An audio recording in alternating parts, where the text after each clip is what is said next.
Is January 16, 2023. Oh, people came in Walmart while I was in there. Oh my God, that's who was doing it to her. Nobody say a word. Yeah, I know. Okay. These people, Michelle's family is not funny. Now, I'll tell you what. Some of the drug dealers that were here, there was Henry Moffey from Facebook and Instagram. Just like him, started texting me. And that he thought I was pretty soon as they started trying to kill me. What's scary is he showed up. Who also showed up was a gentleman's club from Florida. Big brawny guys. They're up here doing it too. Okay.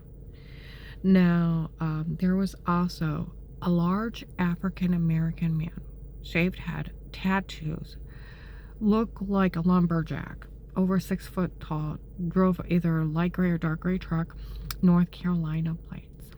I take that back, Georgia plates. Georgia plates. There was another car from Georgia here too, one of the drug dealers. If you pull my vehicle, because being an FBI informant, my car tapes, you should be able to get his plate. Being around me, what is it, June to August of 19, he's around me all the time. There was also a guy from North Carolina, a white guy, shaved head, looked like a big muscular bodybuilder guy. He was another one. They were always two together. Okay, but there were several people here from Georgia. There was also a guy from Michigan. All right. They were all here. Those were the drug dealers involved. But if you want their plates, just pull the case. My car tapes. Didn't matter which car I had. It tapes. May to August. You should have their plates. See, that's one thing. That's where I talk in my car. I go in places and people are like, oh my God. See what I mean? I went to walk in Meskers Park today. And I'm playing my tapes and da-da-da-da-da-da-da. Okay. Well, I come down here and I'm walking around Walmart. People said, oh my God, that's who's doing it to her. Nobody say a word. Yeah, it's drug dealers. It's in it with that Michelle, the agent's daughter. That's where it becomes an oh my God case. I called the FBI hotline around September 23rd, 18. I called the hotline. Okay? I called the hotline. I lived in Portage County. Okay? I googled who's over Portage County. Akron. An FBI task force in the courthouse of Canton should have never even seen my case. Wasn't in their jurisdiction. That's who called me back. Where they have bragged that it was Michelle bragging my dad's FBI. He works the case. I date Dave. And then her mom bragging in Walmart Memorial Day weekend 2019 that it was her daughter my husband dates and they met her in Ravenna store. It was for her daughter they did all this for, and their family watching her doing this. Then like ManCan and Can't, where they sold the login by May of 19. If you didn't hear John's Kids Right on the third step up, Karen, Dave's girlfriend isn't Shell, it's Michelle. It's the agent's daughter that called me back from out of his area. Retired Judge Pete is probably grandpa or great uncle. And then the Alec is probably a brother or cousin.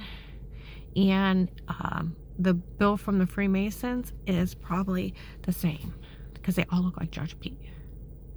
And Will is her dad from my dad's FBI. He works the case. She's a sexual predator. So is her dad.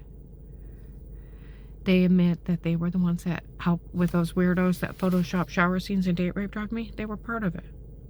They're the ones that kicked in my door, were stalking me, photoshopping shower scenes, and where Eric laughed at him November 18, 22, 2 to 6 p.m., got high on some of their drugs and came in and confessed in Walmart 62 by the hair salon.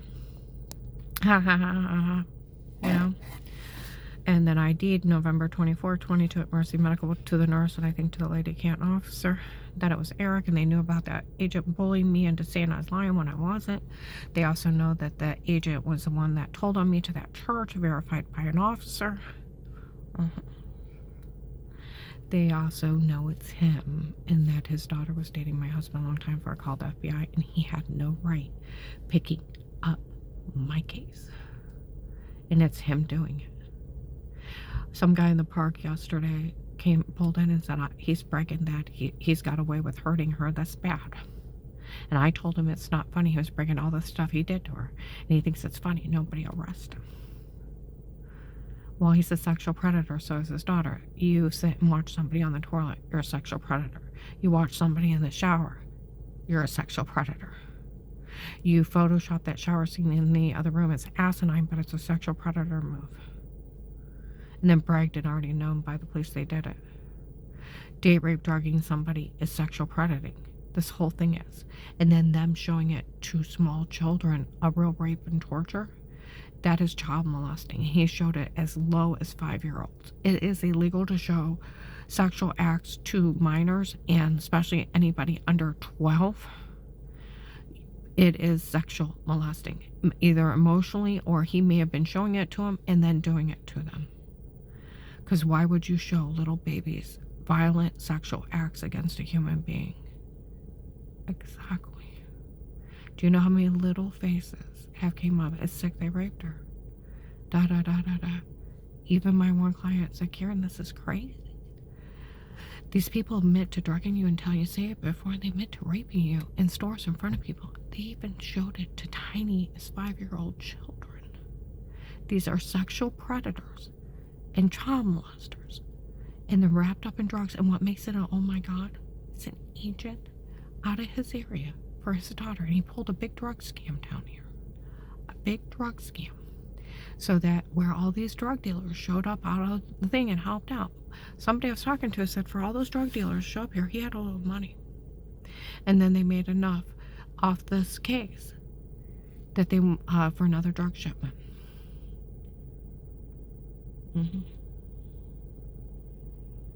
And that's why they were here.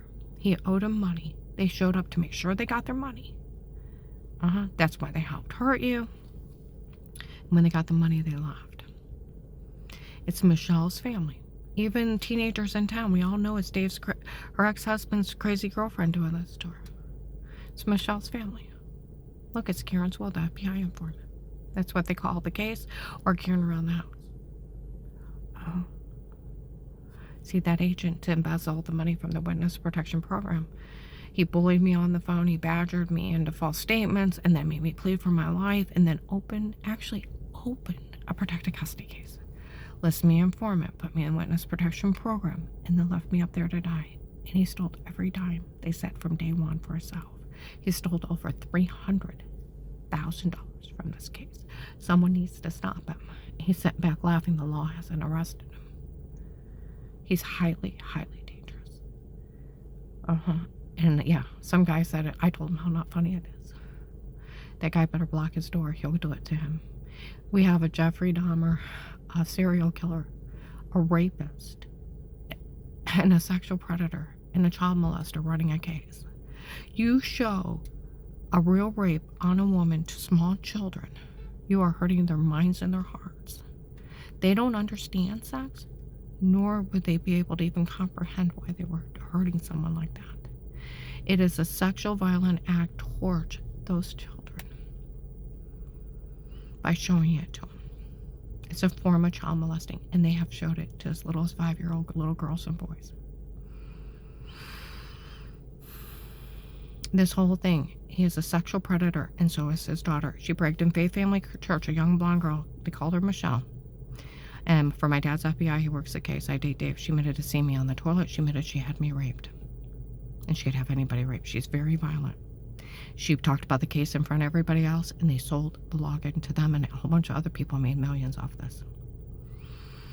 Of them terrorizing me.